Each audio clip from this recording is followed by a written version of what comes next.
Hey everyone, check out this party opening. My buddy isn't even dressed yet and looks utterly confused. He hurriedly asks Poirot, "Did you not hear that mysterious announcement?"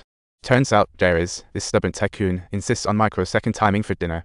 The butler rings the first announcement bell at 8 p.m, signaling that dinner is about to start, and when the clock strikes 8:15, the second bell, everyone must show up promptly in the banquet hall. But when Poirot glances at his watch and sees it's only 8:06, he strongly suspects Hastings just as everyone is wrapping up their last-minute preparations.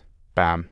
A gunshot suddenly shatters the evening's tranquility. Responding to the gunshot, everyone rushes out into the lobby, asking, "What happened?" In the chaos, Poirot notices a key detail. Joe's is missing, his wife searching for him. Always punctual, she's late today, raising Poirot's alarm. He immediately knocks on the door. He gets no response at all, and worse yet, the door seems to be locked from the inside, as everyone tries to bust down the study door. Just as everyone grows anxious, Poirot notices a detailer helper swiftly pick something up from the floor, moving as fast as catching a coin. But clearly, now isn't the time.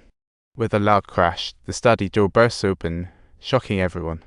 What they see is a breath-stealing sight. Wealthy Joe is slumped over his desk, blood soaking the books, and he's holding a gun in his left hand. To make matters worse for Poirot, the antique mirror he's been eyeing seems to have been shattered by a bullet. This time, he's not buying any ghost stories. The murder on the table, calling the cops is clearly the best bet, and the one investigating happens to be Poirot's fellow countryman, Sheriff Gap.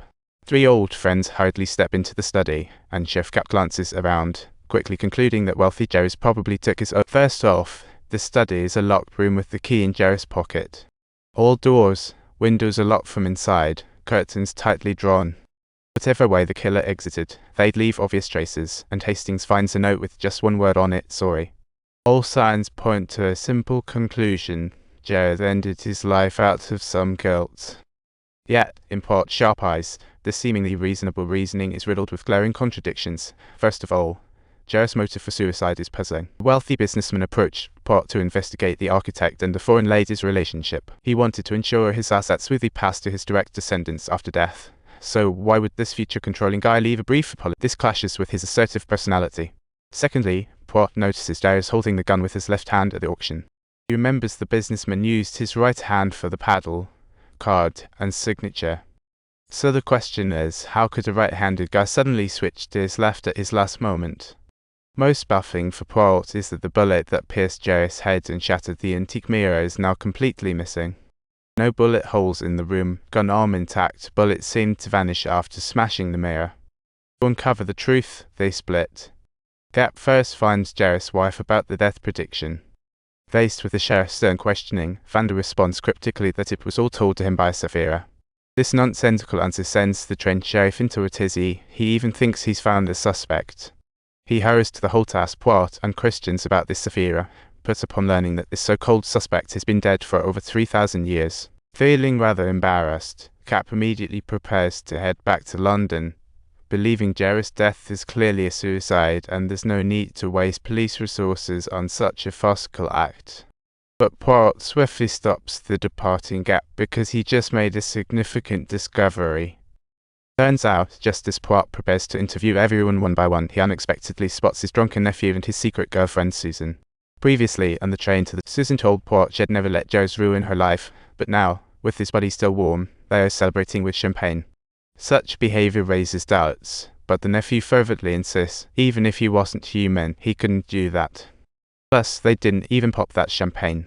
Upon closer inspection, Poirot confirms that indeed, the bottle was barely touched. They claimed they were discussing matters in their room when they heard the gunshot and ran out to investigate. Although Poirot remains skeptical of their explanation, can't produce solid evidence, he returns to the study with Hastings to check the external environment, finding the doorknob loose. And on the floor, he spots some fresh footprints, sparking the construction of an entirely new theory in Poirot's mind.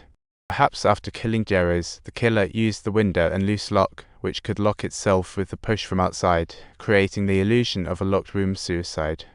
Poirot's focus is on another detail. When the gunshot echoed and people rushed to the hall, he saw fresh dirt on Ruth's shoes. Could this innocent-looking daughter be the real killer? But then the question arises, what motive would Ruth have to kill her foster father? To uncover the true culprit, Poirot reenacts the killer's movements next morning. Unexpectedly, Ruth visits, surprising Poirot. This seemingly delicate girl gets straight to the point about Jerry's true purpose in approaching Poirot. Upon learning that it's about investigating the architect, Ruth pulls out a thick envelope from her purse and sweetly declares, "This is the commission. Since her foster father is dead, she believes the investigation should end here." But for the truth-seeking detective, "never give up" is a phrase that doesn't exist in Poirot's dictionary. Plus, this is a murder case happened right under his nose. So, Poirot, under the guise of eavesdropping, delves deeper into Ruth's relationship with Jerez, only to discover that Jerez is not her foster father, but actually her biological uncle. In fact, Ruth is Jervis' brother's legitimate daughter. Her father died in battle, and her typist mother couldn't support her. Coincidentally, Jerez and his wife had no children, so they adopted this poor child. As for the mud on Ruth's shoes that Poirot noticed the night of the incident, her explanation: she went to the garden around 6 to pick flowers and realized the seriousness after 8.